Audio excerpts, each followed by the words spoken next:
Assalamualaikum warahmatullahi wabarakatuh.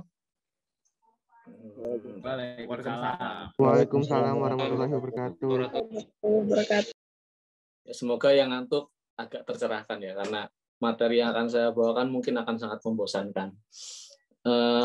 Seperti judulnya, itu kan sebetulnya masuk ke materi perancangan. Artinya kalau kita berkarya, kita itu harus matang dalam perencanaan, sehingga ketika proses berkarya, kita bisa lebih fokus dan bisa sampai selesai gitu. Tadi kan materinya ini kan kelas narasi visual ya kalau tidak salah. Pokoknya intinya yang salah satu produknya kalau diturunkan itu jadi komik. Nah, Betul. kalau di industri komik yang sudah saya geluti, mungkin saya mau sharing dulu aja ya kali ya. Jadi pengalaman kenapa saya masuk industri komik. Begini awalnya. Ibu saya itu waktu kecil penggemar komik. Jadi ada komik-komik zaman dulu, kan dulu era keemasannya, waktu ibu saya masih kecil itu lagi era-era keemasan komik Indonesia. Hampir mendekati masa akhir sih sebetulnya. Jadi waktu itu sudah lagi banyak-banyaknya, tapi sudah mau surut. Waktu itu kebetulan Pak D saya itu penjaga tempat sewaan komik. Jadi ibu saya itu kalau mau baca komik tinggal nyamperin ke tempat sewaan komik yang dijaga oleh Pak D saya, terus baca di situ karena nggak boleh dibawa pulang. Jadi baca di situ kayak gitu. Nggak cuma komik sih, lebih banyak ke cerita pendekar kayak novel-novel sakunya Koping Hu, terus Wiro Sableng juga, kayak gitu. Nah bapak saya ilustrator, maksudnya bapak saya itu ilustrator didikan alam, artinya tidak punya guru. Jadi bisa menggambar sendiri, belajar sendiri, dan tidak hanya ilustrasi, tapi juga bermusik. Karena bapak saya itu dulu ikut grup keroncong, dan menginisiasi membawa peralatan gamelan ke SD tempat saya belajar. Dulu saya muridnya bapak saya juga waktu SD, karena sebelahan rumahnya. Nah, dari kombinasi itu saya jadi mudah akrab dengan dunia visual dan dunia narasi, dan mungkin musik. Intinya dunia kesenian, tapi lebih banyak di dunia dongeng ya. Dongeng itu artinya memuat narasi dan juga memuat gambar, karena digembleng terus sama bapak saya. Itu saya masa kecilnya begitu. Waktu SD itu kan banyak banget lomba, waktu saya SD itu tahun 90-an. Nggak tahu kalau sekarang ada apa enggak ya. Kalau zaman dulu itu ada Porseni, ada lomba mata pelajaran. Porseni itu pekan olahraga dan seni yang bikin, zamannya Pak Harto lah. Nggak tahu kalau sekarang, saya nggak hafal kalau sekarang tuh ada apa enggak lomba-lomba seperti itu. Itu bertingkat, berjenjang. Zaman dulu itu tingkatnya kecamatan dilombakan, Porseni misalnya. Porseni pas saya kelas 4 SD lomba tingkat kecamatan. Nanti kalau menang naik lagi tingkat kabupaten, berarti mewakili kecamatan tadi ya. Kalau menang di kabupaten naik ke karesidenan, Karesidenan itu residen sebelum provinsi.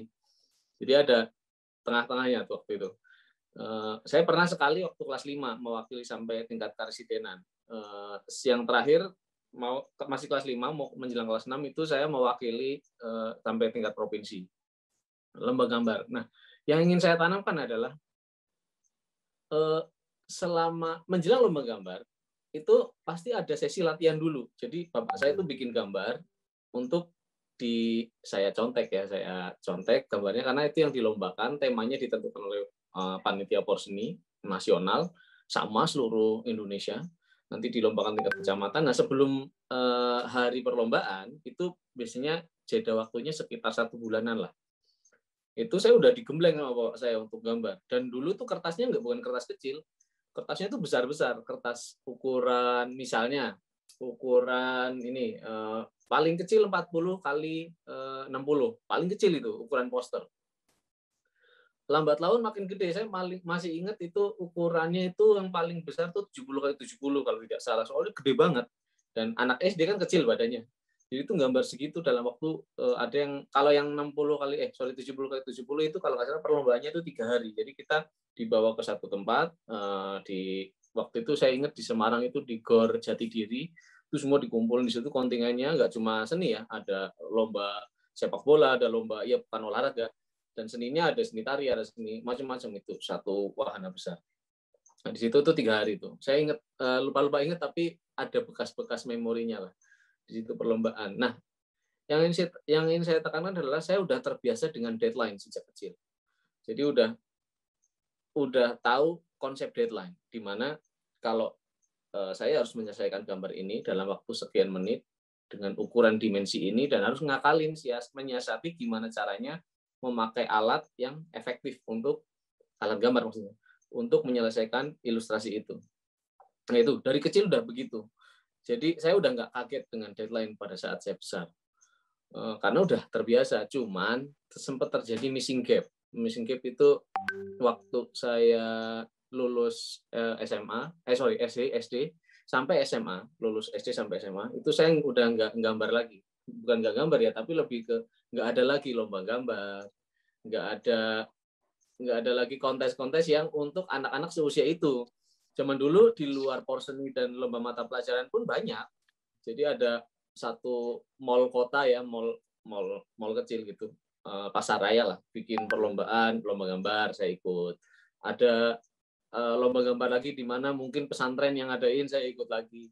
Jadi saya udah biasa ikut perlombaan. Tapi saya jarang menang. Jadi saya jarang sekali menang, lebih banyak kalahnya ketimbang menangnya. Yang menang pasti, oh kayak gitu yang menang gitu. Jadi itu ngelihat orang yang menang karyanya, oh kayak gitu yang menang. Dan ada perasaan kadang emang pantas dia menang. Karena bagus banget, ada yang bagus banget. Jadi oh, udah emang pantas dia menang. Wah ini kalau saya belum ngerasa pantas gitu. Suatu ketika pernah saya ikut lomba menang. Dan saya ngerasa hasil saya itu kurang maksimal. Itu waktu kelas 4 SD kalau salah. Saya ngomong ke bapak saya bilang gini, Pak, saya cuma gambar gini kok bisa menang ya? Terus dia bilang gini bapak saya, kamu jangan sombong dulu, gitu. Atau jangan senang dulu. Kamu menang bisa jadi bukan karena kamu yang paling bagus, tapi karena yang paling bagus nggak datang bertanding hari ini. Itu cara bapak saya ngajarin supaya saya nggak sombong. Akhirnya takut kan? Oh iya. Begitupun itu terbawa sampai hari ini. Jadi ketika komik saya either populer atau menang kontes atau segala macam, bisa jadi karena yang jagoan banget tuh nggak mengikut sertakan komiknya atau panitianya nggak tahu kalau itu saya itu Pak Sota, Mas Sota, saya nggak ikut waktu itu ya. Oh iya, maaf ya. Yang jago saya ya. Uangnya saya yang dapat jadinya.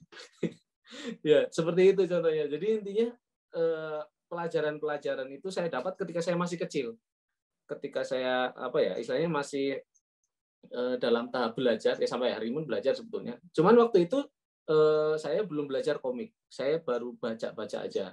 Dan standarnya kalau masih awal belajar komik ya itu pasti nyontek lah. Dulu waktu kecil, waktu SD umur 8 tahun itu komik yang pertama saya beli sih Pet Labor. Tapi nggak bisa gambarnya gitu, tingkat tinggi lah udahlah. Terus baru ada Dragon Ball, nah ini lebih gampang ditiru gitu. Akhirnya saya bikin doujinnya Dragon Ball ya, abal-abalnya Dragon Ball, komik guremnya lah. Ya untuk saya sendiri, untuk saya bikin side story-nya, saya develop universe dari komiknya Akira Toriyama itu untuk konsumsi sendiri, dibaca sendiri kayak gitu. Karena zaman dulu ya tidak mengenal konsep publishing. Masih kecil lah itu peristiwanya. Nah, lambat laun berkembang. Ini yang akan saya sampaikan adalah perjalanan bagaimana akhirnya saya mengcraft apa yang saya pelajari di masa lalu untuk saya karyakan pada hari ini. Jadi waktu Dragon Ball yang saya pelajari, yang saya masuk ke hati lah istilahnya, itu fighting scene, adegan berantem, action. Nah itu secara tidak langsung saya jadi suka dengan komik action karena terpengaruh. Dan koleksi komik Dragon Ball saya itu berbarengan dengan momen saya mengoleksi komik-komik pendekar Cina. Jadi ada Tapak Sakti, ada Tiger Wong, dan zaman dulu itu penerbitnya malah penerbit yang nggak kita kenal gitu. Kalau nggak salah itu yang beli license-nya siapa gitu, PT, nggak tahu lah sekarang siapa. Kalau sekarang kan kayak Legenda Putra Langit itu yang beli MNC, yang beli license-nya, yang mendistribusikan di Indonesia. Kalau dulu bukan, jadi translasinya kadang-kadang saya ngerasa malah zaman dulu itu dunia translasi untuk komik ya, komik Cina sih terutama, itu sastranya bagus-bagus. Nggak tahu, mungkin sastra dari Cinanya sudah bagus, terus ditranslate jadi bagus juga, atau memang orang yang mentranslasi pinter banget bikin translasinya. Jadi selain belajar action, saya jadi belajar sastra, belajar nyusun kata-kata yang indah, bersajak, mempunyai rima nah itu belajar dari situ. Jadi tidak mengherankan waktu saya pernah share di Facebook sama di Instagram sih, di medsos lah, komik yang saya bikin waktu saya kelas 4 SD. Itu udah ada kayak, saya baca lagi, udah ada kayak sastranya. Kenapa ya? Karena asupan komik saya itu tadi, komik-komik sastra, yang komik-komik dari Cina yang sastranya bagus. Belakangan saya nggak ngerasa begitu. Saya nggak tahu apakah itu translatornya yang kurang ahli atau memang dari Cinanya sendiri sudah berubah gitu bentuk narasinya. Kalau dulu itu bagus banget. Contohnya ya, ada satu jurus yang menarik yang hari ini tuh masih saya ingat. Jurusnya tuh lembut banget. Sentuhannya lembut, jurus pendekar kungfunya itu sentuhannya, tapi langsung tulangnya beremuk, bukan peremuk tulang ya. Peremuk tulang itu masih gamblang. Kungfu peremuk tulang itu kurang bersastra malah menurut saya. Itu sastranya nama jurusnya itu kuntum persik dihantam puyuh kayak gitu. Jadi ada kuntum bunga persik dihantam angin puyuh. Hancur lah pasti. Tapi angin puyuhnya itu lembut gitu. Jadi untuk mengilustrasikan nama jurus, atau mungkin sebaliknya ya, menarasikan ilustrasi jurus itu saling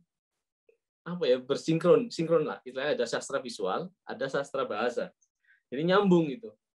Nah kalau sekarang saya jarang sih nemu yang komik translasi sekalipun ya, yang benar-benar bagus translasinya saya belum nemu. Kalau yang sekarang nggak tahu permasalahannya di mana. Nah, saya belajar komik aksi, belajar anatomi, belajar mendongeng dan juga bersastra itu semuanya terjadi di masa lalu.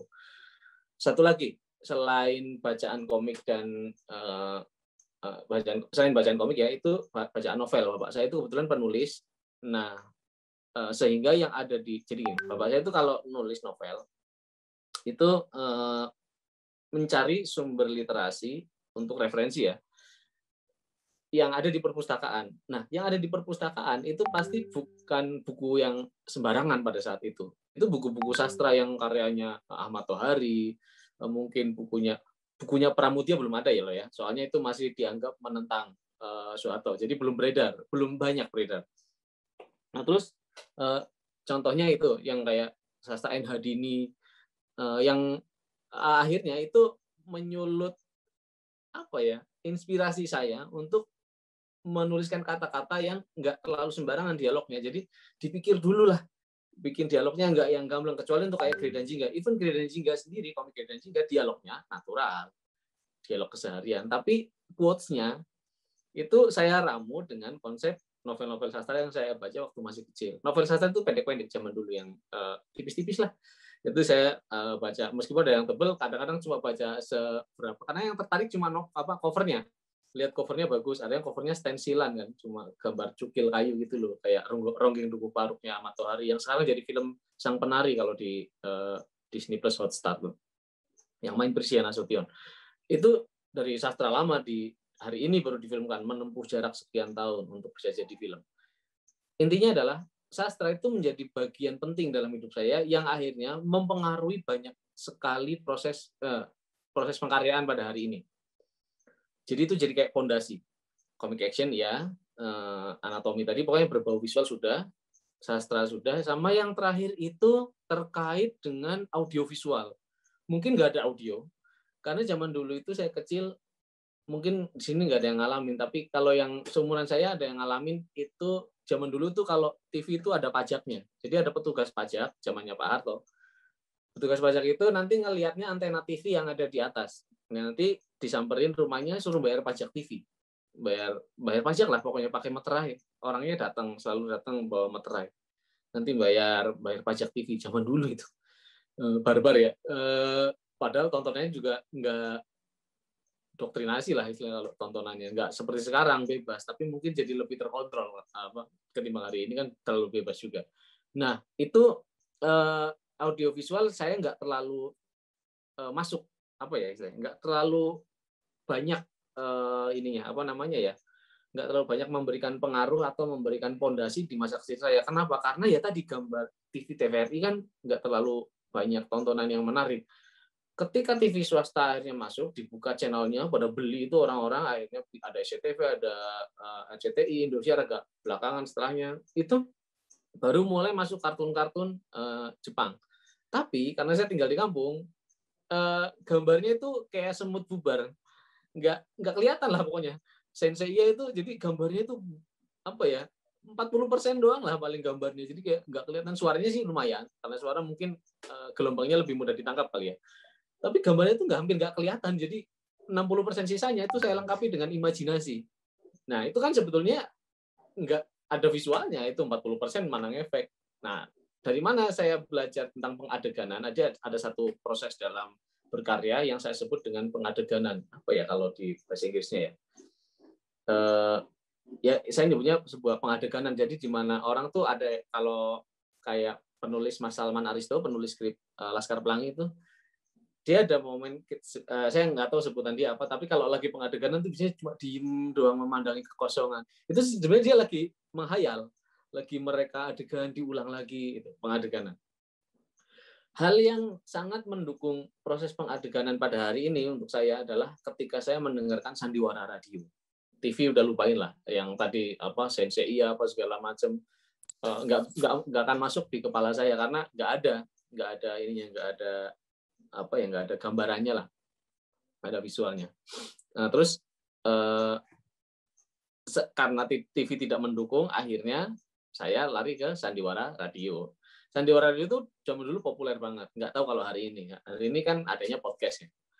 Kalau zaman dulu sandiwara radio itu apa ya? Kayaknya tontonan sejuta umat, dan ceritanya seputar itu aja yang kita kenal. Mungkin kalau sekarang yang dikenal tuh cuma judul-judulnya atau sisa-sisanya, tapi dulunya itu sandiwara radio. Contohnya apa? Saur Sepuh itu penulisnya jago banget menulis naskah untuk sandiwara radio. Kalau sekarang nulis naskah untuk podcast lah. Bayangin nulis naskah untuk podcast kan berarti harus menuliskan narasi yang orang itu bisa membayangkannya. Nah sekarang kan enggak. Kalau saya itu ya harus menulis naskah yang udah ada gambarnya karena komik bentuknya. Bayangin, itu tantangan banget tuh nulis buat podcast karena dia berupa dialog, ngobrol gitu. Dialog ada narasinya juga, tapi orang tuh bisa menciptakan theater of mind gitu. Zaman dulu tuh. Ada Saur Sepuh, ada Tutur Tinular, ada Misteri Gunung Merapi yang akhirnya jadi film juga. Banyak yang akhirnya diangkat jadi film. Oke, itu yang sandiwara radio. Jadi saya punya 4 atau 3 aspek lah untuk menjadikan pondasi saya bikin komik pada hari ini. Yang tadi itu kedisiplinan sudah, deadline ya, perihal deadline. Lalu komik-komik sastra, novel, yang tadi itu sandiwara radio. Nah, akhirnya saya bisa bikin komik pada hari ini karena bekalnya udah ada dari kecil. Makanya banyak yang nanya, Mas kalau mau mulai ngomik gimana caranya? Ya banyak cara, banyak pintu. Salah satunya ya baca komik tadi. Salah satunya tidak melulu harus baca komik loh ya, karena ada hal lain yang harus dipelajari. Karena ada yang berpikir apa cuma komik aja ya, apa cuma baca komik aja yang jadi komikus. Enggak sama sekali. Saya kasih tahu tips yang agak fakta yang agak menarik. Komik saya yang Nusa 5 yang mana saya ambil. Nah, komik ini itu diterbitkan oleh Shogakukan Asia yang versi versi Inggris, dan yang Indonesia itu diterbitkan oleh Reon. Nah, ini volume 2 baru ada versi Inggrisnya, yang versi Reon agak belakangan mungkin nanti agak mungkin menjelang puasa lah. Menjelang puasa atau menjelang Lebaran. Di Jepang juga ya, Mas Seta? Yang diterbitkan di Jepang itu ya? Yang kemarin. Iya, yang ini. Sebenarnya bukan diterbitkan oleh penerbit Jepang, tapi dia ini kayak gini ceritanya. Jadi ada penerbit Shogakukan Jepang. Dia itu nerbitin Detektif Conan, terus ada Doraemon juga. Jadi waktu saya ke kantornya itu di sana lagi pas tahun 2014 saya ke kantor Shogakukan yang di Jepang ya, yang di Tokyo itu pas lagi promo film Stand By Me. Nah, dia itu punya kantor cabang sebutannya kali ya, kantor cabang di Singapura untuk menerbitkan judul-judul di Southeast Asia. Nah, ini salah satunya. Ini IP pertama original yang develop oleh Shogakukan Asia bersama kreator dari Southeast Asia. Kami dari PT Padma Pusaka Nusantara ya, saya sebagai kreatornya. Ini komik pertamanya. Judul pertama mereka. Mereka ada yang sebelumnya mereka sempat beli license komik Singapura judulnya Mr. Kiyasu kalau nggak salah. Tapi itu udah develop, udah jadi komiknya. Jadi bukan original. Kalau ini original artinya kita ngembangin ini istilahnya co-development dan co-ownership. Jadi development-nya bareng-bareng, ownership-nya kepemilikannya juga bareng-bareng. Jadi saya punya, si Shogakukan juga punya. Nah ini komiknya. Penerbit Shogakukan tuh pernah, waktu kami lagi editing ya, editorial ya, itu ada satu yang lucu loh, ada editornya, editor saya namanya Pak Kaji ya. Itu ada suara apa? Bukan suara aku kan ya? Yaudah. Jadi waktu di Shogakukan itu ngobrol, editor saya namanya Pak Kaji bilang kayak gini. Editor itu malah kalau bisa bukan penggemar komik, nggak boleh penggemar komik banget. Dia itu malah kalau bisa dari bidang yang lain, dari bidang perfilman, dari bidang bahkan kalau bisa di luar industri kreatif. Karena kenapa? Karena editor ini harus menjembatani antara pasar dengan kreator. Dia di tengah-tengah posisinya. Bahkan pasar kreator dengan penerbit, dia di tengah-tengah banget. Jadi dia nggak boleh suka banget dengan komik. Kita juga sebagai kreator kalau bisa begitu, jangan yang terlalu gandrung banget sama komik terus nggak baca yang lain. Itu juga salah. Jadi intinya harus benar-benar apa ya istilahnya ya, mengekskalasi cara pandang. Dia harus benar-benar berada di atas, suka banyak hal, suka dengan ilmu pengetahuan, suka dengan dunia teknologi misalnya, suka dengan sesuatu yang berbau non kesenian gitu loh. Sehingga ketika dia berkarya wawasannya jadi lebih luas. Nah itu yang saya pelajari dan alhamdulillahnya saya ngerasa begitu. Artinya saya nggak terlalu gandrung banget dengan komik, malah apa ya, bisa dihitung jarilah komik yang benar-benar saya baca sampai selesai. Apalagi diikuti seriesnya, saya udah nggak One Piece aja saya cuma sampai mana ya itu ya, ini Lobby kalau nggak salah, udah ngikutin lagi setelahnya. Yang saya koleksi lengkap itu kalau nggak salah cuma buku-bukunya Urasawa Naoki, tapi nggak semuanya, cuma Master Kitten sama Monster. Kalau 20th Century Boys serinya kepanjangan gitu. Yang lain itu nggak saya apa namanya lengkapi seriesnya ya. Kalau kebetulan kayak gini, adik saya itu perempuan, ini akan nyambung ke Grey dan Jingga. Adik saya itu perempuan, adik saya langsung cuma jeda 1 tahun, sehingga koleksi di rumah itu lebih banyak serial cantik, pokoknya romance lah. Mau nggak mau kan saya ikutan baca karena ya nggak ada opsi lain selain itu. Nah karena itu satu-satunya bacaan yang saya punya. Selain komik Cina tadi, saya jadi terpengaruh untuk bikin komik romance. Itu menggembleng pola pikir saya juga itu. Dan kebetulan waktu SMP SMA itu teman saya lebih banyak perempuan.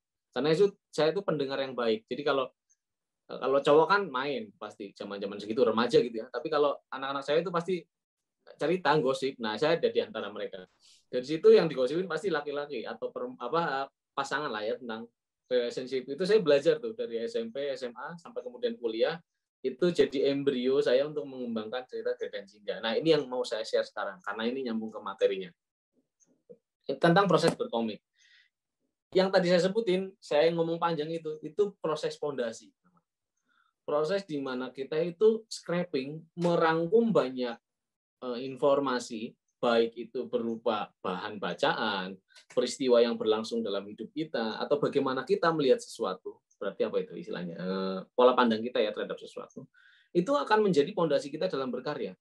Makanya kita tidak bisa mengatakan, saya mau ngomik pada hari ini, saya nggak punya bekal. Loh, Anda sudah punya bekal. Misalnya Anda mulai di usia 18 tahun. Berarti 18 tahun itu Anda sudah ada bekal sebetulnya. Mungkin bekalnya bukan berupa hal-hal teknis ya, seperti sudah belajar menggambar, itu silahkan dikejar. Tapi hal-hal yang sudah Anda pelajari di masa lalu itu juga berpengaruh. Dan percaya atau tidak, hari ini saya sama Pak Erik itu kan satu kelas di waktu S2 program magister untuk game dan media interaktif.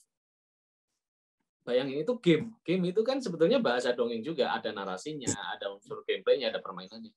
Itu digabung jadi satu. bahwa kemudian dilengkapi dengan audiovisual itu teknis. Tapi fondasinya itu sebetulnya tentang narasi dan permainan digabung jadi satu. Orang mengikuti narasi melalui permainan. Dan yang membuat game sukses ketika orang nggak mau keluar dari game itu. Makanya ada, kalau belakangan itu dibikin apa ya? Dibikin ancaman soalnya sih. Jadi kayak nggak boleh AFK kayak gitu. Itu kan kalau AFK poinnya turun. Itu mah maksa orang supaya asik. Kalau game yang benar tuh nggak usah dipaksa. Orang tuh bisa nggak terpaksa lah, pokoknya mau ikhlas gitu masuk ke dalam dunia game itu. Jadi mau AFK mau apa enggak itu keinginan batin udah, bukan dari sistem. Harusnya itu game yang bagus. Nah, game juga berpengaruh dalam hidup saya banget malah. Kalau saya itu bukan tipe orang yang suka game istilahnya apa ya, tembak-tembakan atau istilahnya bukan tembak-tembakan tapi apa ya, kayak game fighting masih oke, tapi saya sukanya game horror yang seorang diri gitu loh. Jadi kayak Silent Hill, Resident Evil, apa ya, sudah punya Parasite Eve. Itu berpengaruh banget sampai hari ini. Jadi kalau ditelusur jejak ya mundur ke belakang, apa yang saya karyakan hari ini itu adalah hasil belanja visual saya di masa lalu, experience saya di masa lalu. Semuanya. Bikin komik horor. Ya saya bacanya cerita-cerita horor di buku majalah Panjebar Semangat, itu majalah berbahasa Jawa. Itu terus sandiwaranya sandiwara horor juga. Jadi saya bikin komik horor pada hari ini. Udah aman, udah akrab lah. Karena zaman kecil itu kalau lagi ngumpul, nggak zaman kecil sih, ya udah sampai gede juga kalau lagi ngumpul sama teman-teman di kampung, saya mudik, udah pasti horor bahasannya. Udah pasti pembahasan tentang horor karena ya itu jadinya nyambung ke hari ini. Saya bikinnya ya karya-karya horor. Dan ada banyak orang yang berpendapat ini orang autornya itu indigo ya. Saya nggak indigo, tapi teman-teman saya indigo. Jadinya saya bisa memportray apa yang dilihat oleh teman-teman saya ke dalam komik saya. Nah itu. Romance itu ya tadi, teman-teman saya cewek-cewek. Ngobrolnya itu mulu pasti. Terus adik saya perempuan dan ini apa istilahnya? Dia itu koleksinya komik-komik romance serial cantik. Akhirnya jadi nyambung lagi ke apa yang saya karyakan pada hari ini tentang komik-komik romance, Grey dan Jingga salah satunya.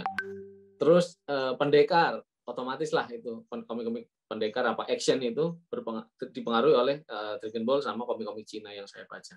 Jadi itu perjalanan itu berpengaruh sampai hari ini. Yang belum saya bisa meskipun saya suka dengan komiknya itu bikin komik detektif. Saya belum bisa, otak saya belum nyampe. Nanti tapi itu tabungan yang pengen saya saya incar. Saya pengen bikin komik detektif suatu hari.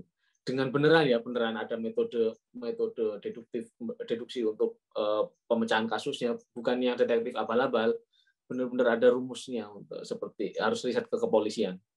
Tapi itu nantilah, otak saya belum nyampe dan sekarang masih banyak proyek yang berjalan. Nah, sekarang saya mau ngomongin satu karya yang saya bikin dari fase saya kuliah S1 sampai hari ini belum selesai. Dan karya itu nyambung sepanjang karir saya, yaitu komik Pusaka Dewa atau IP Pusaka Dewa. Jadi Pusaka Dewa itu sebetulnya intellectual property yang saya develop waktu saya masih kuliah S1.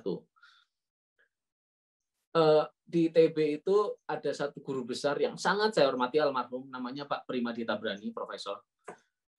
Beliau itu yang menemukan teori bahasa rupa. Tapi yang paling menarik adalah bagaimana Pak Prim ini ngajar mahasiswanya. Inspiratif banget.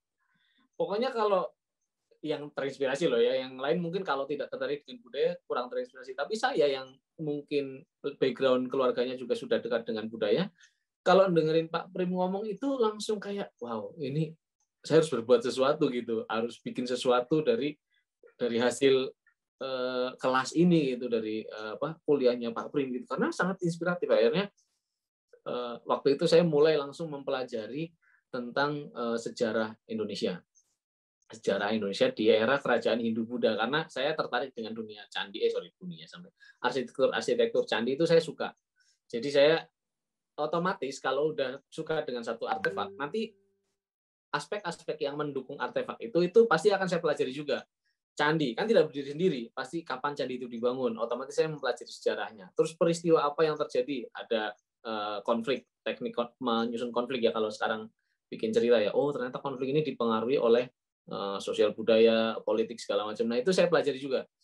Dari nyambung lagi nanti ke artefak-artefaknya pada saat berperang membawa keris. Nah, itu nyambung lagi. Jadi sebetulnya kalau kita banyak yang bertanya, kalau mau mulai berkarya kayak gimana caranya? Ambil satu interest dulu aja. Saya interestnya ke dunia percandian, saya di situ dulu aja. Nggak cuma mempelajari struktur bangunannya ya, silpa sastranya, enggak, tapi semuanya nanti nyambung soalnya. Anda suka dengan horor, ya udah pasti nanti pelajari dulu. Mau pelajari horornya apa spesifiknya? Hantu-hantu Indonesia, spesifik lagi. Berarti Anda harus tahu, nantinya akan tahu harus bertanya pada siapa. Jadi itu kayak gitu teknik riset untuk komik. Nah, saya suka dengan budaya Nusantara pada akhirnya. Akhirnya saya bikin random bikin karakter-karakter Dwiraga sebutannya. Dwiraga itu apa ya? Manusia setengah binatang. Yang terinspirasi dari dosen-dosen dan teman-teman sekelas saya. Itu yang teman-teman lihat di belakang. Jadi itu saya bikin menginterpretasi teman-teman saya. Itu yang kuda itu teman saya Atmanto. Terus ini Sandy, teman saya dua yang badak jadi badak sama kodok. Ini teman saya Dian yang babi hutan apa. Saya campur-campur tuh. Tapi saya kostumi kostum inilah pakai kostum Nusantara Jawa terutama di era-era early kerajaan Hindu Buddha. Itu saya bikin kayak gini. Karakter aja saya kumpulin karena saya belum bisa bikin cerita. Tapi saya interestnya dulu diwadahi. Saya suka bikin itu, ya sudah saya bikin aja. Jadi jangan ditahan-tahan ya. Kalau teman-teman punya ide atau lagi punya semangat untuk membuat sesuatu, langsung aja karyakan. Langsung aja. Tapi bentuknya scrapping ya istilahnya. Belum sampai produk final. Ini kan bukan produk final. Saya hanya mewadahi antusiasme saya pada sesuatu. Akhirnya saya bikin tuh karakter-karakternya. Terus saya bikin senjata-senjata. Saya bikinin semua senjata. Tapi saya belum bisa bikin cerita. Akhirnya saya ngumpulin bahan banyak. Itu peristiwa terjadi tahun 2005. 2005 itu saya lagi gencar-gencarnya tuh mempelajari, membaca buku yang berkaitan dengan sejarah Nusantara. Nggak cuma sejarahnya sih sebetulnya, macam-macam artefaknya. Ada candinya, kostumnya, fabrik ya istilahnya, fabrik yang ditemukan pada saat itu seperti apa sih, fashionnya seperti apa sih, terus kenapa fashionnya ini muncul. Jadi semua yang berkaitan tuh saya kejar. Bahkan di nah akhirnya itu karena interest, saya punya interest yang sudah tertuju pada satu kesukaan. Nah itu salah satu tips juga ya buat teman-teman, nanti kalau mau bikin sesuatu, pastikan Anda punya satu interest, satu aja dulu. Kalau punya banyak, mana yang paling disukai? Kan pasti ada palingnya ya. Yang paling disukai mana, ya itu yang dikejar. Saya sukanya dengan budaya tadi sih, udah saya kejar itu. Saya kejar terus. 2005 saya tingkat 2, 2006 saya tingkat 3, itu ada kuliah. Nggak tahu kalau sekarang ada apa enggak. Di DKV ITB waktu itu ada kuliah seminar yang nantinya akan nyambung ke tugas akhir. Itu peristiwanya itu tingkat 3, semester kedua, semester genap ya. Jadi mau semester depannya udah kelas 4 udah TA aja pokoknya. Akhirnya saya milih seminar, judul seminar atau tema seminar yang nggak jauh-jauh dari ini tadi. Saya ngambil seminarnya itu judulnya karena saya tertarik dengan dunia keris-kerisan. Akhirnya saya ngambil seminar dengan judul tipologi keris bermotif floral. Bermotif pamor floral. Jadi ada pamor itu kayak gini. Jadi kalau teman-teman lihat keris itu terbuat dari besi, nanti ada kayak semacam pola di dalamnya. Itu terbentuk dari perpaduan penempaan antara besi biasa dan besi putih. Ini kalau digabung, ditempa, dibolak-balik, nanti terbentuk pattern. Itu namanya pamor. Nah, saya tertarik banget dengan pamor karena kan wow, ini bikinnya bukan ditata, bukan apa, tapi dengan teknik penempaan. Jadi kalau ditempa itu jadi menghasilkan pattern gitu. Patternnya itu natural banget. Saya tertarik tuh dengan benda itu, dengan aspek itu. Akhirnya saya angkat jadi seminar saya. Itu satu semester itu sih. Nggak tahu SKS-nya berapa, tapi lumayan berpengaruh ke ini pengkaryaan tugas akhir pada akhirnya.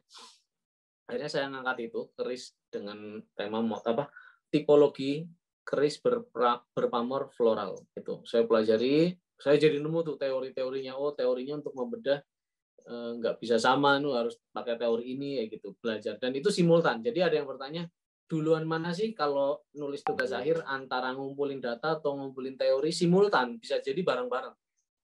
Bahkan ada yang waktu saya S2 sama Pak Erik ini lucu.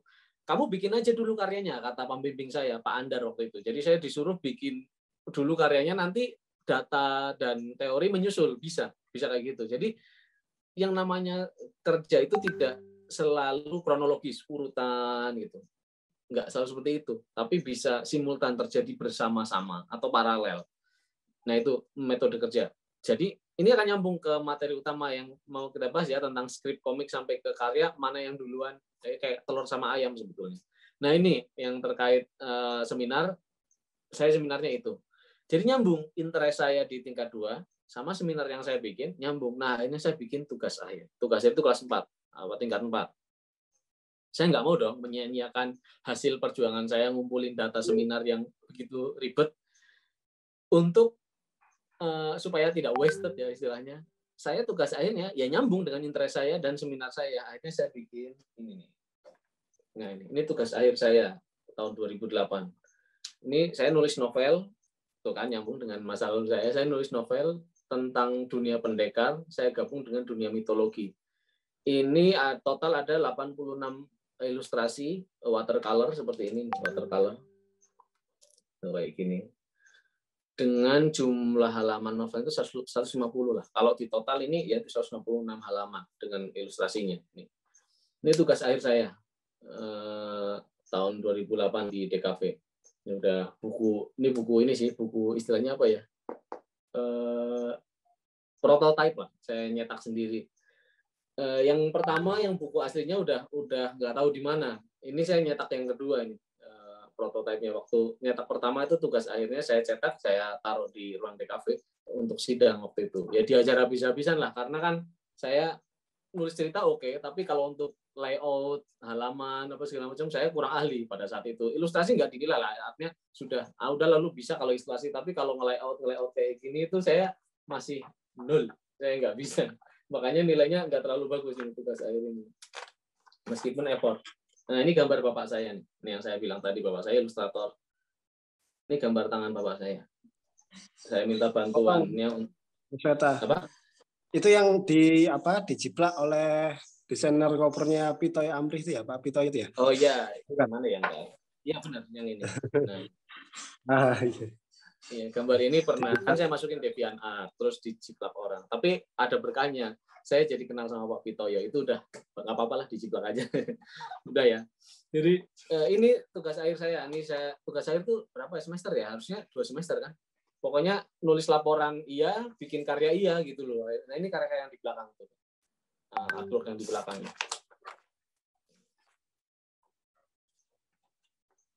Ini ada. Pokoknya terkumpul 86 ilustrasi. 86 ilustrasi. Nah, ini kayak gini nih. Ini semuanya watercolor pensil base-nya. Terus ini kertas-kertasnya saya kan ada tekstur kertas ya. Ini saya nyetak sendiri. Bukan nyetak apa dengan nge-scan. Ini ilustrasinya ada yang di A4, ada yang di A3 tergantung tingkat kerumitan sih. Kalau lagi mau rumit, saya harus ngejar ini A3 nih. Ini A3 ini aslinya. Saya perkecil. Ini adegannya action. Nah, ini terpengaruh dari komik Cina tadi ya. Ini tugas akhir saya tahun 2008.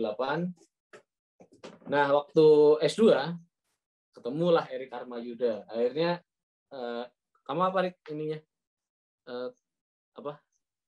Artis virtual ya? Artis yang virtual itu kan? Bukan kamu yang bikin itu.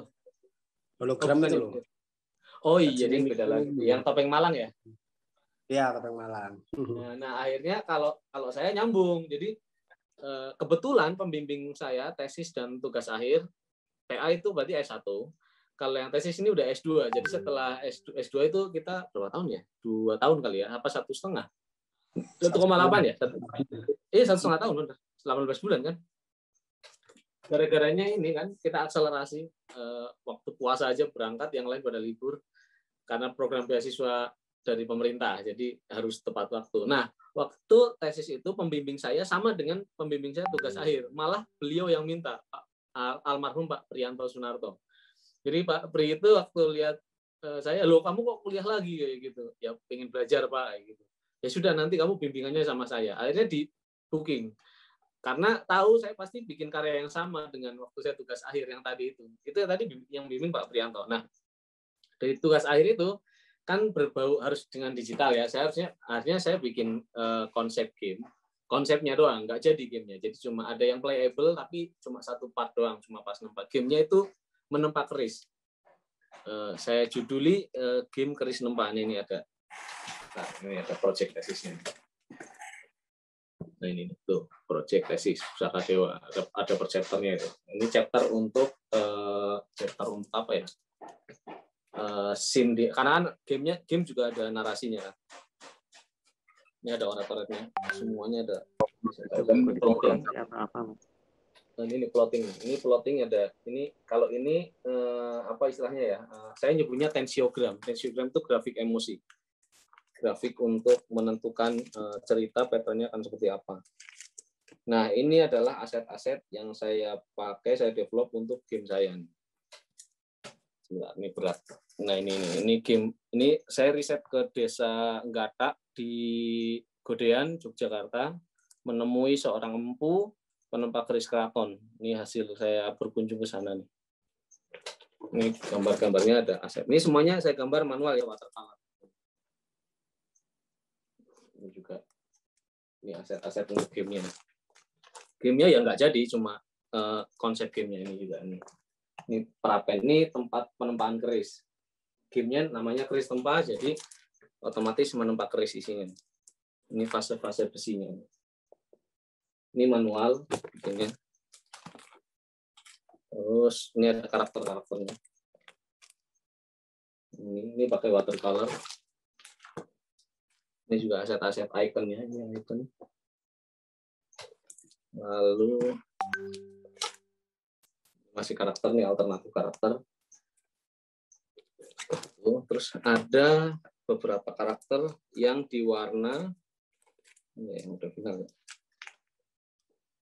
Ini ada karakter-karakter ini yang diwarna akhirnya dijadikan aset, saya tahan ya, saya simpan asetnya untuk jadi card game akhirnya. Jadi card game keris tempa, keris tanding. Ini ya card game. Itu yang mewarnai adiknya Erik Armayuda. Mewarnai Raven. Ntar saya cari tahu. Ntar. Belumnya dulu.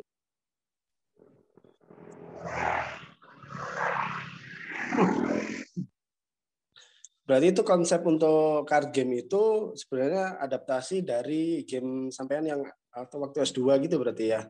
Atau beda gitu ya? Karena kan kalau Anda lihat sebetulnya karyanya banyak gitu ya. Mulai dari game, mulai dari komik, bahkan card game gitu ya. Kalau card game masih ada kan ya. Mas Yota ya? Ada, card game masih ya? dijual juga, masih dijual di Padepokan Raga Sukma. Jadi teman-teman kalau mau itu nyambung, jadi antara si tugas akhir tesis ya sama yang sekarang ini saya bikin komiknya. Jadi perjalanannya sebelum yang tadi kan tesis ya, tesis untuk game digital. Nah kemudian nyambung ke komik dulu sebetulnya. Nah ini ada contoh-contoh. Ini yang expansion sih, yang deck utamanya ada di bawah laci. Ini yang ngewarnain Raven ini, adanya Pak Erik yang warnain ini ya karakter-karakternya. Yang karakter-karakter aja, kalau yang sisanya ini saya yang bikin. Ini card game nih. Jadi kalau teman-teman berminat ini ada di ini Facebooknya Padepokan Raga Sukma. Nah itu nyambung ke Padepokan Raga Sukma. Jadi tugas akhir itu kan peristiwanya tahun 2012, 2013 ya kita ya. Tesis. Iya tesis itu tahun segitu kalau nggak salah. Itu saya sebetulnya sudah kenal dengan Alex Irzaki, komikus juga. Komiknya itu Ray Barong judulnya, nggak ada di sini. Komik Ray Barong, ada Dharma Putra Wingisuka. Kami itu punya satu interest yang sama-sama suka sejarah, sama-sama suka action, laga. Akhirnya gabung bikin Padepokan Raga Sukma. Padepokan Raga Sukma itu kumpulan komikus yang mengkaryakan komik-komik pendekar. Jadi artinya awalnya cuma berdua doang, terus saya nyari temen lah istilahnya, dikumpulin dalam satu ruang digital maksudnya. Karena ada yang saya undang ke Bandung, ada juga yang tetap stay di rumahnya masing-masing. Akhirnya jadilah Padepokan Raga Sukma, dan kami akhirnya bikin satu aplikasi akhirnya ya, karena awalnya kan bikin komik-komik doang, terus akhirnya kita bikin aplikasi untuk mewadai komik kita sendiri, namanya Apps Raga Sukma. Sorry, mau habis. Nah ini nih, ini ada kumpulan, ini komik saya yang Pusaka Dewa nih, ada Guardian of Majapahit juga. Jadi ada berbagai komik di apps Padepokan Raga Sukma ini. Ini semua dibikin oleh teman-teman dari Padepokan. Ada yang dari Malang juga, ada si Fadli, Ahmad Fadli yang bikin Banaspati di sini. Dia bikinnya Banaspati. Kalau di Ciayo itu pernah bikin Sampana.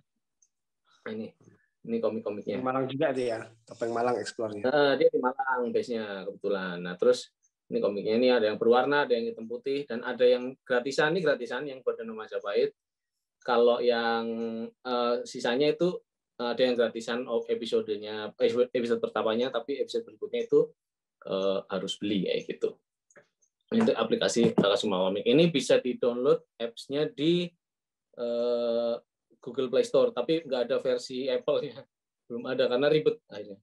Ini komik-komiknya ada banyak di sini. Teman-teman bisa koleksi juga dan bisa beli komik cetaknya juga. Jadi kalau di beranda ini nanti ini ada shop-nya ya. Di sini ada macam-macam sini kedai. Ini untuk beli komik cetaknya di sini. Ngumpul di sini. Nah, komik saya untuk Padepokan Raga Sukma yang nyambung sama tugas akhir tadi adalah Pusaka Dewa. Ini nih. Nah, ini nih Pusaka Dewa. Jadi ini sebetulnya cerita yang saya bikin setelah saya bikin tugas akhir. Peristiwanya jilid satunya, ini kebetulan nggak ada jilid satunya. Jilid satunya itu terbit tahun 2015. Padahal dikaryakannya mulai dirancangnya itu dari tahun 2005. Jadi butuh waktu 10 tahun untuk melahirkan chapter 1. Tapi ini jadi panjang banget. Jadi jangan berpikir kok chapter 1 jadinya. Bukan chapter satunya doang. Tapi keseluruhan universe-nya, bahwa kemudian yang dikaryakan pertama buku 1 ya harus berurutan kayak gitu. Tapi ini total ada istilahnya sama dengan apa yang saya sudah develop sepanjang saya berkarir dan kuliah ya. Jadi apa yang saya pelajari, jadi semuanya itu masuk di sini. Action-nya ada, terus unsur budayanya ada, sastranya juga saya masukkan karena dialognya ini kan dialog komik-komik pendekar gitu. Jadi harus memuat hal-hal yang tadi istilahnya yang berkaitan dengan dunia pendekar tadi. Ada silpa sastranya. Silpa sastra itu seni arsitektural candinya ya. Ada kostumnya, ada istilah-istilah. Dan ini kan genrenya fantasi. Itu kayak mengembang thinking lah. Kalau teman-teman melihat Game of Thrones itu sebetulnya basicnya ya kerajaan Inggris, tapi dikembangkan, universe-nya dikembangkan seperti itu, jadi fantasi juga. Nah ini kurang lebih sama, teman, ini berbasis Nusantara, yang ada di Pulau Jawa ya terutama. Tuh, ini full action, ini so far sekarang sudah ada, ini buku yang terakhir keluar, baru yang buku 4, yang kelima masih dirancang, ketebalannya beda-beda, harganya juga beda-beda. Nah, kalau tadi dibilang skripnya seperti apa, kayak gini. Saya itu tipe yang simultan. Jadi saya punya buku yang saya selalu nyatet. Jadi saya selalu punya buku catatan. Buku catatan ini kadang-kadang dipakai untuk ngeplot ceritanya, narasinya akan seperti apa gitu. Jadi mana yang tahu? Ini contoh plot nih. Contoh plot untuk komik Nusa 5 nih. Ini arc 1. Ini satu arc itu berarti 1 sampai episode 1 doang yang tadi. Ini episode 1 ini bagiannya cuma segini. Ini adalah episode 1. Episode 1 bagiannya cuma segitu, tapi jadi satu buku ini. Ya, kenapa bisa gitu? Karena saya udah belajar membuat diagramnya tadi, yang anda yang bisa lah, skema-skemanya, skema plottingnya. Itu. Bisa apa lagi ya? Jadi narasi saya tetap butuh, saya selalu nyatet lah, nggak mungkin nggak nyatetnya, cuman nggak terlalu banyak. Saya ambil contoh dari komik Lovebird Diary. Saya cari. Nah, Lovebird Diary itu tayang di Ciayo yang sekarang udah tutup juga platformnya. Si Lovebird Diary bedanya, karena itu bakal jadi webtoon, tapi saya bikinnya tuh formatnya sudah format cetak dari awal. Mana ya? Nah ini. Ini ada draft naskah untuk draft episode untuk Lovebird Diary. Nah ini. Nih, itu ada plotnya tuh, ada berapa poin tuh. di sini terus nggak muat, saya pindah ke sini karena saya bakal nulis banyak. Ini per episode tuh bisa kayak gini nih. Ini ada yang 1 poin ini bisa dibikin 2 episode, ada yang 3 episode. Jadi jumlah episodenya kadang-kadang nggak sama dengan plot point yang saya bikin. Ini plot point ya istilahnya. Jadi plot ini akan membahas tentang ini. Gitu. Nah terus baru saya bikin karakter-karakternya nih. Nah ini kayak gini. Ini yang cover kedua, yang ini gambar ini akan jadi cover kedua. Akhirnya komiknya jadi seperti ini. Nah ini yang tadi gambarnya. Komiknya berwarna, tapi semuanya skrip dulu. Skripnya itu berbentuk plot point, tapi begitu saya mengurusin dialog itu langsung pas saat komiknya. Karena waktu itu sudah ada deadline ya, jadi harus cepat-cepat berkarya juga. Begitupun Kemala itu ya sama kurang lebih. Jadi unsur prosesnya itu skrip dulu berupa plot point. Lalu saya bikin turunannya per poin itu. Jadi kayak per poin ini kayaknya bisa jadi 2 episode deh. Akhirnya saya retelin lah istilahnya, dicacah lagi peristiwanya bakal ada apa aja gitu. Yang paling penting sebetulnya ini sih, setiap plot point tadi ada pesan yang mau disampaikan, karena ini komik romance yang ada pesannya ini. Jadi setelah ini berarti kalau ada pesan berarti nutup episode. Ini berarti ini udah episode baru. Kalau di Ciayo lebih gampang, lebih kelihatan kalau di versi webtoon karena kan ada judul ini ya episodenya ya. Kalau ini nggak ada. Nah ini berarti nutup episode. Konsep ini cerita quotes itu konsep untuk komik Gridhan Jingga sebetulnya. Bentar. Nah ini kan ceritanya strip terus quotes, strip quotes lagi kayak gitu. Nah ini ceritanya, ini kalau ini dialognya sih biasa standar, tapi ini ada quotes-nya. Nah prosesnya sama kurang lebih, saya bikin poin-poin dulu, poin-poin tapi ceritanya nyambung. Artinya gini, mungkin peristiwanya satu-satu seolah-olah berdiri sendiri. Jadi kalau berdiri sendiri ini kan saya tayangkan dulu di Facebook berkala setiap Senin dan Kamis, Senin kayak gitu. Setiap seminggu 2 kali. Ceritanya mungkin cuma segini simpel, tapi message-nya ini yang paling penting ini. Paling penting message terakhirnya. Dan cerita ini nyambung, artinya nggak cuma komik strip yang lepasan satu-satu, ini nggak ada hubungannya sama cerita ini, nyambung masih secara timeline itu nyambung terus. Dan mungkin artinya gini, kalau Gridhan Jingga ini buku yang akhirnya saya keluarin, buku yang ini. Tapi kalau teman-teman baca di bagian akhir, ini ada 3 karakter tambahan, ini sebetulnya udah saya develop lengkap semuanya. Ini udah saya develop lengkap, ini akhirnya jadi komik yang karakter ini muncul di Lovebird Diary mana ya? Bukan Lovebird Diary, apa namanya? Days of the Violet. Nah ini karakternya, karakter yang tadi di halaman terakhir gitu. Nah, sama lah kayak gitu ya. Ini untuk mengembangkan universe-nya akhirnya saya bikin Dharma dan Zahra. Secara unsur sama, Gridhan Jingga, Dharma dan Zahra. Nanti ada satu lagi Zaki dan Mutia, cuman belum terdevelop dengan baik, belum pernah ada bahkan episode pertamanya. Jadi nantinya akan ada. Itu fanbase-nya, mohon maaf Pak, Mas. Itu fanbase-nya berkembang terus ya, karena itu kan dari awal pertama kan mungkin belum banyak yang tahu ya, tapi ketika ngikuti fanbase-nya bang gitu terus ya. Betul. Jadi gini, ini prinsip berkarya juga. Jadi kalau kita berkarya, usahakan melihat juga faktor target market, orang yang akan kita tuju. Jadi siapa sih yang akan kita jadikan market untuk komik kita? Gridhan Jingga jelas menyasar anak-anak bucin lah, ya remaja, SMA, terserah yang masih merasakan bucin. Kalau udah kawin kan udah nggak ngerasain. Jadi pasti harus beda lagi komiknya. Atau mungkin nanti Gridhan Jingga kalau udah kawin. Tapi kalau yang masih kayak gitu kan masih butuh yang bucin-bucinan. Orang yang kawin aja kadang masih nonton drakor yang bucin-bucinan. Jadi dengan kita memahami audiens kita seperti apa, itu kan pasti kita bisa tahu kebutuhan mereka apa. Gridhan Jingga itu kayak gitu. Kuncinya yang pertama itu, saya tahu pada siapa ya yang mau saya sasarkan. Yang berikutnya adalah ini, konsisten. Orang tuh tahu jadwalnya tiap apa gitu tayangnya. Orang yang bikin males itu kan kalau kita mau gini aja lah, nggak usah ngomongin komik deh. Ngomongin nasi goreng aja, nasi goreng enak. Di sana ada nasi goreng enak. Gue pernah ke sana enak, udah pernah direview sama YouTuber kuliner. Oke, pas saya ke sana tutup. Tutup. Terus mungkin besok buka. Akhirnya saya ke sana, ya masih tutup lagi, nggak ada pemberitahuan lagi. Ya udah saya nggak datang.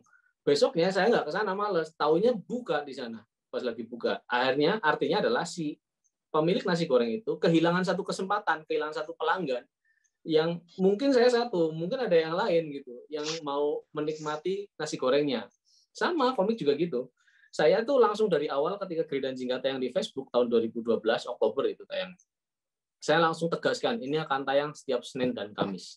Ya, sunnah. Jadi Senin dan Kamis itu pasti ada Gri dan Jingga. Ada beneran, saya nggak bohong. Nggak pernah telat. Nggak pernah ada satu bolong pun. Yang buku satu ya, terutama ya yang ini ya. Ini tuh 200 episode, berarti 200 Senin dan Kamis ini. Wong lebaran aja saya ngupload, jadi nggak ada kata libur ini. Sampai halaman terakhir. Makanya fanbase-nya tuh ngumpul. Ini itu dicetak 3.000 eksemplar dan habis dalam waktu 2 minggu. Akhirnya cetak ulang, cetakan keduanya itu less than a month, kata koloni ya. Jadi kenapa? Karena fanbase-nya udah ngumpul segitu banyak. Dan ternyata tidak terjadi market block. Market block itu adalah barang yang sudah gratisan, tapi dicetak itu berbayar, itu pasti nggak laku. Belum tentu, karena kan kalau dicetak ada apa ya? Ada aspek collectible item. Jadi dia orang bisa ngoleksi, bisa megang gitu, bisa ditaruh, bisa difoto, bisa dimintain tanda tangan gitu. Kalau yang gratisan mana di Facebook kan nggak mungkin kan orang tuh apa ya ngecek Facebook saya bolak-balik, nggak mungkin lah. Pasti dia pengen beli bukunya gitu. Siapa tahu mau baca sambil tidur kayak gitu. Akhirnya ini laku karena ini sudah berhasil mematahkan konsep market block tadi, dipakai terus-terusan. Jadi komikus silakan kalau penerbit ya, silakan terbitin dulu gratisan, ngumpulin market, nanti kita cetak. Akhirnya berubah patternnya, pattern industrinya. Dulu itu komikus itu datang ke ke penerbit, ini tolong terbitin gitu. Sekarang enggak, penerbit yang ngelamar komikus. Itu. Jadi penerbit yang ngantri, kamu udah pernah ditawarin nyetak yang itu belum? Gitu. Udah gitu. Ya udah tinggal berikan wani piro gitu. Nanti yang paling tinggi yang saya pilih gitu. Udah berubah lah patternnya, dan sekarang saya bersyukur karena hidup di zaman yang sudah sangat enak gitu. Apa ya istilahnya ya, sangat iklimnya itu udah positif banget buat berkarya gitu. Jadi dibanding yang dulu, makanya sekarang justru kalau ada orang yang kurang maksimal berkaryanya aneh gitu. Wong sekarang itu justru lahannya sudah subur. Anda sudah dihargai. Dulu waktu komik Gri dan Jingga for free di Facebook, mana ada yang bayar? Dibayar ya setelahnya. Tapi setelah ini tayang, saya langsung bikin seri lanjutannya Coffee for Two. Menjelang terbitnya ini ya. Jadi kan tayangnya di Facebook selesai tahun 2014 lah kalau nggak salah. Saya lupa, tapi tahun 2013 akhir tuh selesai, terus baru mulai di layout untuk cetak. Itu saya bikin series barunya supaya hype-nya tidak turun. Saya bikin Coffee for Two di Facebook. Akhirnya Coffee for Two keluar barengan sama ini. Akhirnya kan hype-nya bareng. Cuman Coffee for Two itu saya self-publish, jadi nggak ada bendera penerbitnya. Begitu pula selanjutnya, lanjut lagi. Ini hype-nya mumpung belum turun, saya bikin lagi di Facebook yang Days of the Violet tadi. Terus Days of the Violet udah langsung lanjut Love Bird Diary kayak gitu. Nah kebetulan kalau 3 tahun belakangan ini saya lagi fokus membranding diri saya sebagai author horor. Jadi yang romance itu nggak saya karyakan dulu, nanti pecah personal brandingnya. Jadi sejak 2000 kapan ya Ciayo itu 2018 lah kalau nggak salah, 2018, 2019, 2020 itu semua saya keluarin yang horor-horor, Journal of Terror, Kemala, Lewat Tengah Malam gitu, dan mungkin nanti ada upcoming titles yang belum saya reveal ya, nanti saya keluarin juga. Jadi horor dulu sehingga slotnya keisi semua, romance romance keisi, yang horor keisi, action kayak yang Wanara atau ini Nusa Five juga terisi gitu. Mungkin itu sih yang bisa saya sampaikan sharingnya. Saya kembalikan ke moderator. Terima kasih. Wah, terima kasih Mas Weta. Saya nambahin dikit nih ya, melihat yang sebenarnya ada yang menarik yang ingin sampean bagi nih. Karena kalau dilihat sebetulnya kalau Gri Jingga itu kan ada fanpage-nya ya, tapi kan bukan Mas Weta sendiri yang bikin. Dan kalau nggak salah dulu kalau nggak salah nih, tapi saya nggak tahu, dulu memang Mas Weta itu sengaja nggak bikin fanpage dan sengaja semuanya itu lewat akun satu Sweta Kartika aja gitu. Nah, itu mungkin ada tips juga yang bisa di-share gitu ke teman-teman nih. Karena biasanya kadang-kadang teman-temannya bikin akun banyak nih, karya ini bikin, tapi ternyata sepi gitu ya, tidak upload. Mungkin itu bisa di-share Mas Weta. Jadi satu trik yang kemarin dulu pernah sampai cerita itu. Silakan. Ya dulu saya pernah cerita ke Erik juga ya, yang soal ini ya. Jadi dulu itu saya itu pengennya, karena saya gini, kita lihat diri sendiri dulu lah. Kita tuh bisa berkarya berapa judul. Kalau saya memang bisa bikin banyak. Dan waktu itu saya sudah bikin banyak sebelum Geridan Jingga. Saya sudah bikin The Dreamcatcher sama sudah bikin One Ara. Artinya saya udah bikin 2 komik. Kalau saya nanti bikinnya fanpage, saya upload di fanpage Geridan Jingga itu, nanti jadi orang terfokus pada komiknya. Saya pengennya orang itu berfokus pada kreator. Akhirnya semuanya saya satu pintukan. Jadi berada di satu pintu, yaitu Facebook saya di Sweta Kartika, facebook.com/sweta.kartika. Itu di situ semuanya. Komik-komiknya, karena waktu itu belum ada medium yang terlalu banyak ya, jadi waktu ya udah saya tayangin Geridan Jingga di Facebook saya supaya fanbase-nya ngumpul dan kepo gitu. Oh, selain Geridan Jingga orang ini bikin ini toh. Nah itu jadi orang tuh jadi menikmati karya saya yang lain, jadi bisa terjadi cross market antara penggemar Geridan Jingga. Jadi ini bikin horor juga, saya juga tertarik, akhirnya beli buku saya yang horor. Kayak gitu sih sistemnya, satu pintu. Bagi teman-teman yang mau bikin banyak judul terus mau banyak itu sebetulnya sah-sah aja, tapi kalau saran saya ya, kalau di fase awal coba bikin satu aja, padahal saya bikin banyak ya, tapi saya malah menyarankan coba bikin satu dulu, karena satu itu harus tumbuh besar, harus tumbuh gede banget gitu, nanti baru Anda bikin yang lain. Jangan satu belum apa-apa udah bikin yang lain lagi. Itu kayak gini loh, kita usaha rumah makan, nggak laku rumah makannya, ya udah gantilah usaha ikan, usaha ikan nggak laku, tenggelam, kita ganti usaha lagi, usaha misalnya kayu misalnya, terus kita ketimpa kayu, ganti usaha lagi. Jadi kita tuh kalau usahanya selalu dipatahkan oleh kegagalan, padahal bukan gitu. Harusnya ya kita gagal di usaha rumah makan, cari tahu penyebabnya kenapa gagal atau kenapa karya kita nggak laku. Cari tahu lagi, jangan-jangan salah menyasar ke marketnya bukan yang itu gitu. Ya udah kita arahkan ke market yang lain. Seperti itu terus selalu berkembang, tapi belajarnya dari kegagalan di tempat yang sama. Jangan gagal karya ini sepi ganti karya lain. Nah, itu juga salah ya akhirnya. Jadi tidak pernah tumbuh karyanya. Saya Geridan Jingga yang pertama ya nggak ada yang baca, mungkin dikit lah. Waktu itu kan saya ya belum seperti sekarang, mungkin belum sepopuler sekarang. Jadi yang baca teman-teman saya ngetek teman-teman saya, Isyuniarto, C. Suryo Laksono, Aloysius Alfa, dan sebagai tribute ya, kadang-kadang lucu ya, kayak misalnya ada tokoh Zaki di Geridan Jingga, itu Alexis Zaki saya masukin, terus ada Bobby itu dari teman saya Aloysius Alfa, saya masukin gitu. Itu salah satu cara saya mengcrafty konten supaya nanti ini gue loh, kata Alfa sambil nyebarin. Zaki nggak akan nyebarin sih, tapi dia tahu lah kalau saya masukkan orang satu kos-kosan. Ya seperti itu, artinya caranya macam-macam, tapi yang paling penting tumbuhkan dulu, jangan sampai kita itu kurang konsisten sih. Rumusnya cuma 2 sebetulnya, konsisten, persisten. Jadi konsisten tetap di situ, fokus ya istilahnya ya, konsisten, kok nggak ganti-gantiin, tar dulu mau nemu kliknya ya. Persisten ya sudah di situ terus, pokoknya mau badai menghadang hajar dulu sampai itu kelar. Apalagi kalau karya itu adalah karya yang Anda cintai banget, itu jatuh cintalah dengan karya Anda. Itu nanti jadi Anda punya rumus itu dan bisa mengaplikasikannya dengan lebih sempurna. Itu aja sih.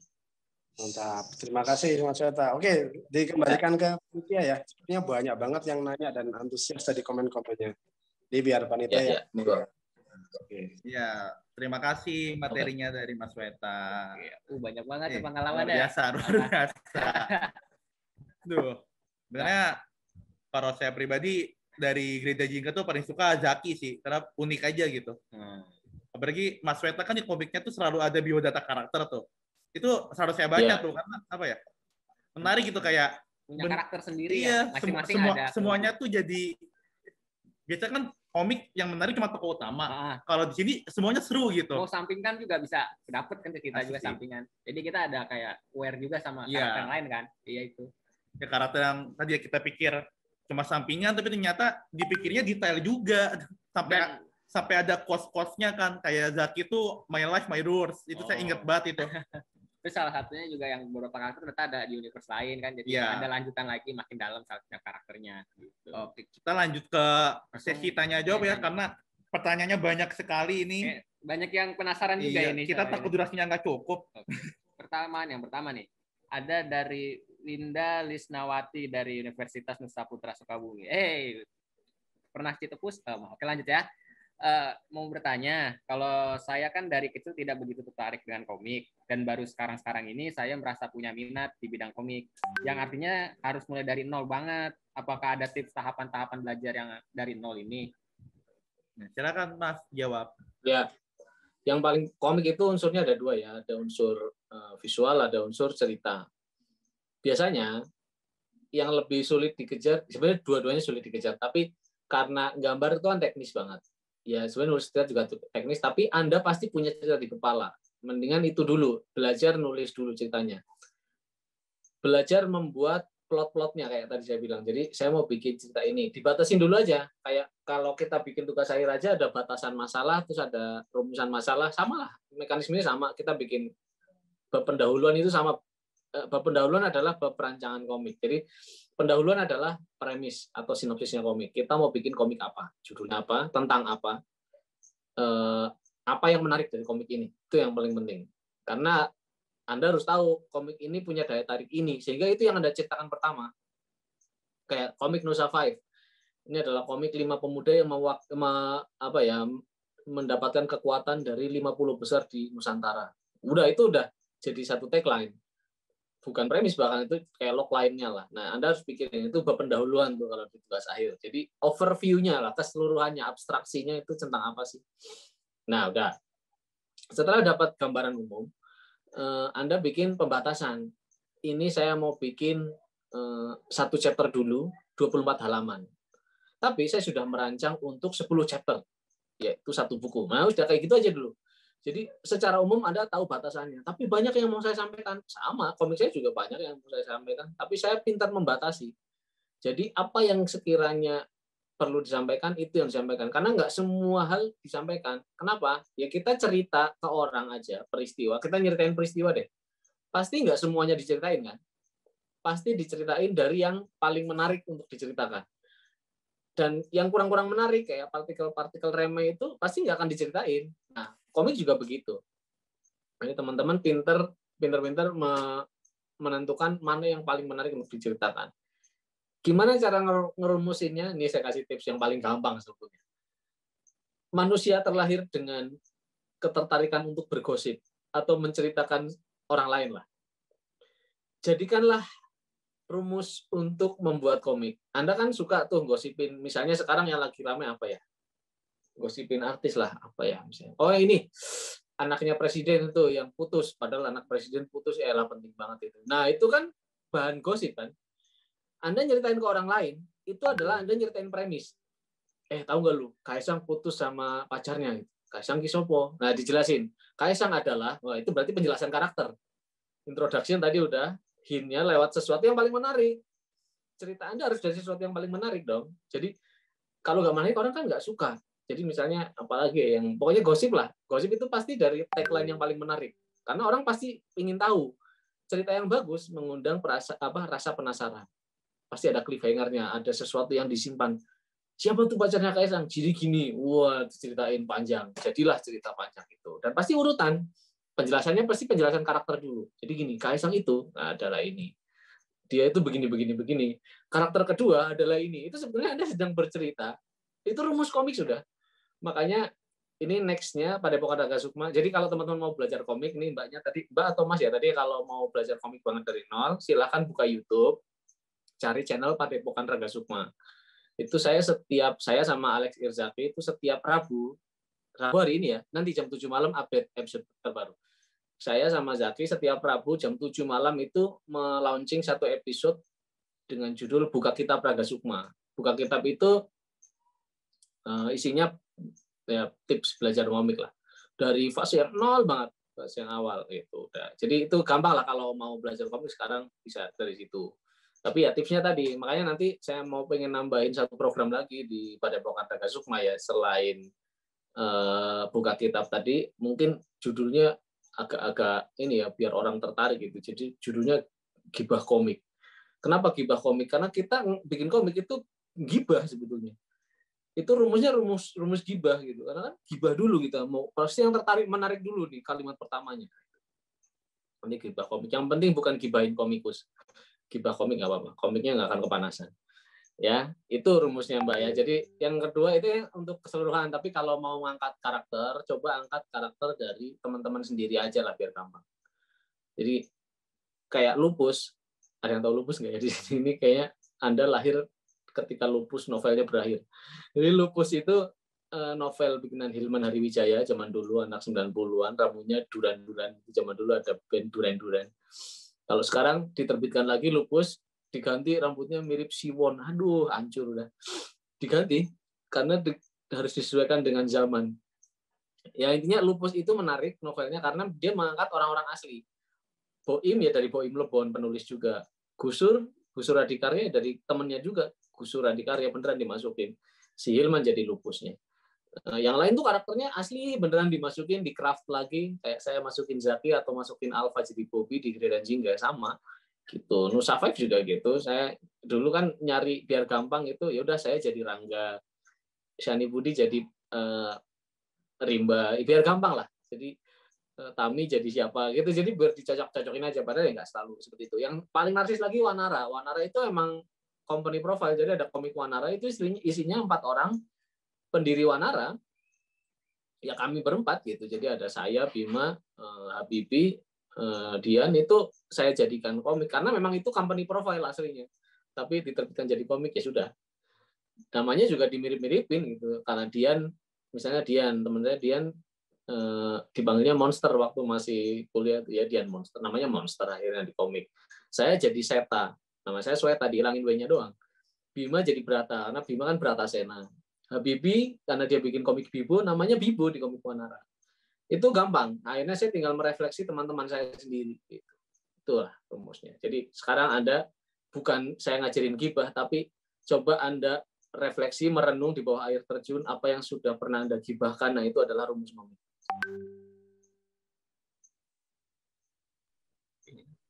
Oke, Winda Lesnawati jelas ya? Atau masih ada itu?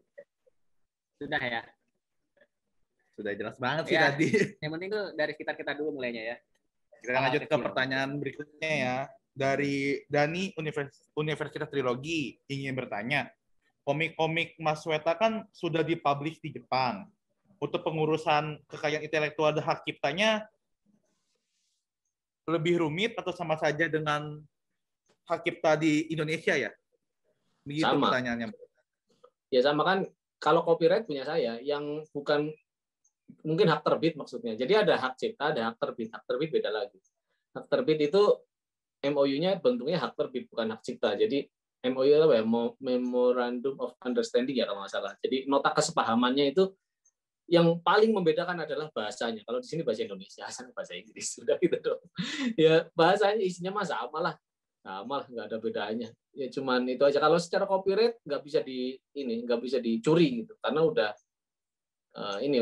ada legalnya, itu punya saya. Gitu. Udah pernah dipublish lagi, nggak bisa diambil. Itu sih. Hanya hak terbit. Oh baik. Rasanya udah cukup jelas ya untuk Dani. Oke. Gimana? Dani sudah jelas. Baik. Oke. Terima kasih. Selanjutnya ini dari Vina dari DKV Eksa Unggul. Mau bertanya hal pertama yang akan dibikin pada komik apa ya Kak? Hal pertama Kak yang dibikin buat komik ya? Oh iya. Cerita. Silakan Kak. Apa ya? Ya apa yang mau disampaikan dulu. Jadi Anda tahu mau menyampaikan apa? Udah itu aja. Jadi saya mau menyampaikan tentang jangan langsung ngejudge dunia hitam misalnya. Ya saya bikin Kemala supaya ngasih tahu menurut anak-anak indigo yang bisa melihat ke alam seberang tuh nggak gitu loh. Jadi kita satu nggak usah takut. Yang kedua takutlah kepada Allah. Ya, karena hantu tidak menakutkan, mereka entitas juga, udah gitu aja. Oke, terima kasih Kak Sweta. Nah, lanjut ke pertanyaan selanjutnya kali ya. Ini banyak soalnya nih. Oke, ini banyak nih. Habis itu ini siapa? Nih ada dari trilogi lagi. Saya Andre dari trilogi ingin bertanya, tidak bermaksud ofensif. Apakah Kak Sweta Kartika sudah puas dengan pencapaiannya yang sekarang? Itu pertanyaannya, Mak. Oh, selalu puas. Saya selalu di satu titik saya punya titik puas kayak gitu. Nerbitin puas. Jangan gini lah. Kalau Anda punya sesuatu gini, saya punya dua, mungkin ini nasihat yang dinasihatkan kepada saya soalnya. Ibu saya itu pernah ngasih nasihat kayak gini. Waktu itu saya ingat peristiwanya sore-sore, ibu saya lagi enggak sore, siang-siang itu ibu saya lagi motongin kacang panjang tuh sambil saya lagi ngomik di sebelahnya. Saya ngomong, saya pengen suatu ketika jadi komikus yang populer lah di Indonesia kayak gitu.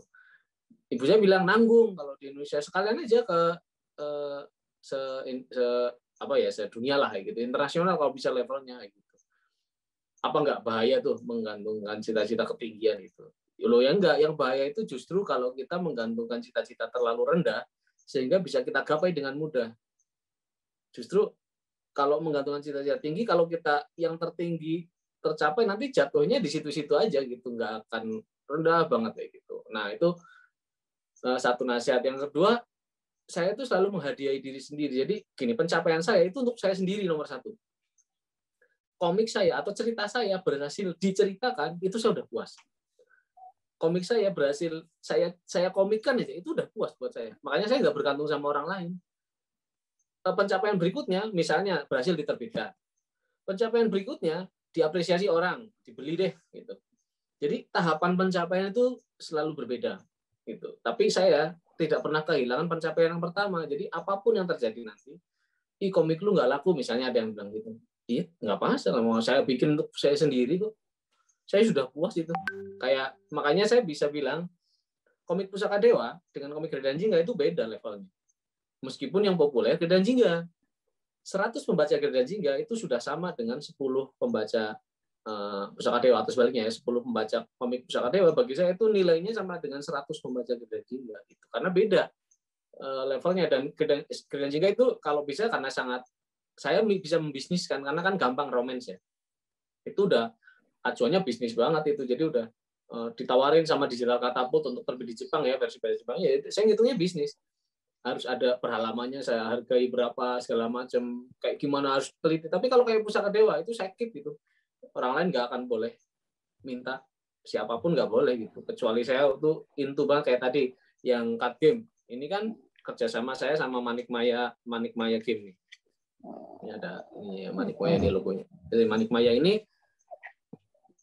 mendatangi Padepokan Raga Sukma di hari pertama, minggu pertama peluncuran komik jilid 1-nya Pusaka Dewa.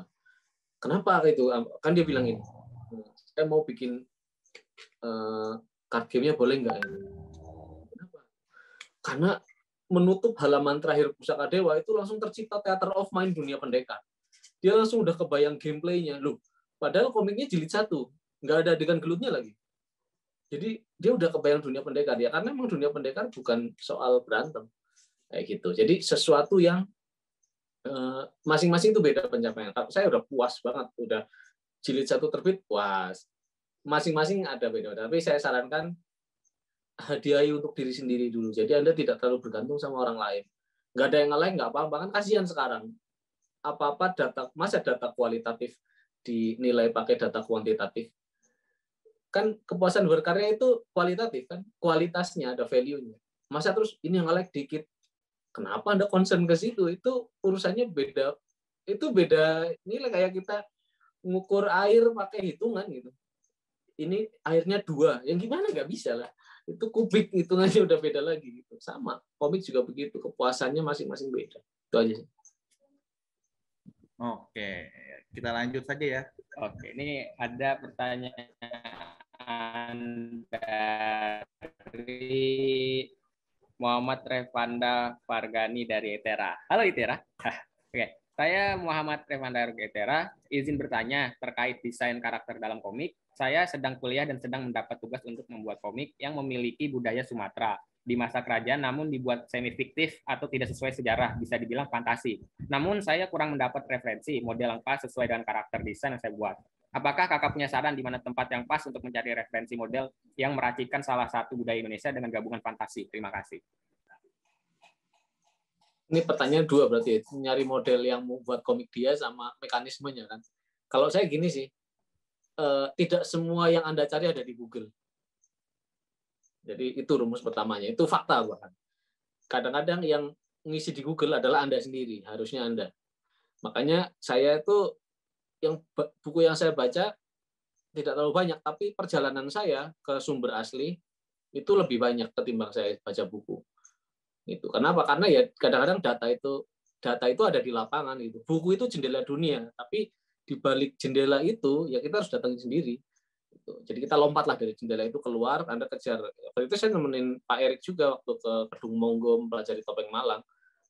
Barenglah kita hunting data gitu. Karena mungkin itu tidak ada di buku, ya iyalah nggak ada lah. Anda cari budayawan dulu. Saya mau sharing satu pengalaman lucu ya. Jadi saya pengen meneliti keris waktu itu, meneliti keris keraton terutama, bukan keris yang diperdagangkan di tukang-tukang santet itu. Karena mereka berdagang, jadi ngaco pasti udah. Ini keris ini isinya ini udahlah lupain aja. Saya mau ke keris keraton yang jelas-jelas punya literatur gitu. Akhirnya saya ke Keraton Jogja, randomly sama teman saya orang Jogja yang nggak pernah ke keraton. Orang Jogja loh nggak pernah ke keraton. Akhirnya saya ke keraton, saya lagi jalan-jalan, terus saya samperin guide tour itu, Pak, kalau saya mau nanya keris kayak gimana? Ke siapa? Oh ada namanya Pak Linggar. Akhirnya saya ditemuin tuh. Saking hormatnya sama Pak Linggar, saya jadiin nama karakter. Ada namanya Linggar Gani ya di karakter Pusaka Dewa.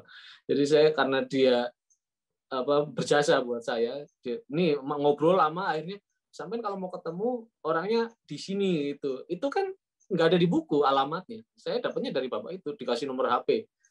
Dulu belum ada WhatsApp. Akhirnya saya telepon SMS. Dibalasnya agak lama ya kan, harus sopan ya. Jadi akhirnya dibalas, saya masih stay di Jogja sampai dapat balasan. Akhirnya dibalas, ya udah saya samperin ke rumahnya. Dari situ saya menghimpun data lebih banyak daripada yang ada di buku kayak gitu. Ya Anda makanya gini. Ini saya senang ada orang-orang dari luar Jawa karena kan sekarang ada semacam Jawa sentris lah istilahnya. Jadi karya IP pasti pondasi budayanya Jawa mulu. Ya karena mungkin orang-orang yang dari luar Jawa tidak mengkaryakan. Harusnya saya senang makanya kayak di Padepokan Rangga Sukma ada orang Mandar mengkaryakan tentang tujuh kerajaan di daerah Mandar di Balanipa. Jadi dia pakai perahu sandek segala macam. Itu bagus. Jadinya Indonesia itu kan kita ya ragamnya banyak. Nah sama mekanismenya kayak tadi. Jadi kalau Anda mau itu ya terjun ke lapangan carinya kemana pasti beda-beda. Kayak saya misalnya mau cari tentang Candi Borobudur, ya saya ke Borobudur dulu lah. Ke Borobudur dulu, nanti ngobrol-ngobrol sama guider ini yang bisa baca Pradaksina itu gimana. Pradaksina itu kayak baca dari kanan ke kiri, membaca langkan panel Borobudur itu. Yang bisa baca Pradaksina siapa? Karena guidernya belum tentu bisa. Oh coba ke Pak ini gitu. Alamatnya di mana? Nggak tahu ya sudah. Saya penting udah dapat namanya. Ini seni detektif lah. Anda nanti jadi nyari tahu sumber-sumber itu seru petualangan, dan mumpung masih pada single nih saatnya bertualang. Nanti kalau udah menikah punya anak makanya jangan mau game wae, jadi saatnya hunting gitu loh. Itu nanti menyesal nanti waktunya habis. Erik cengenges saja karena anaknya pasti gembol di kaki nih sekarang. Ini kayak gitulah.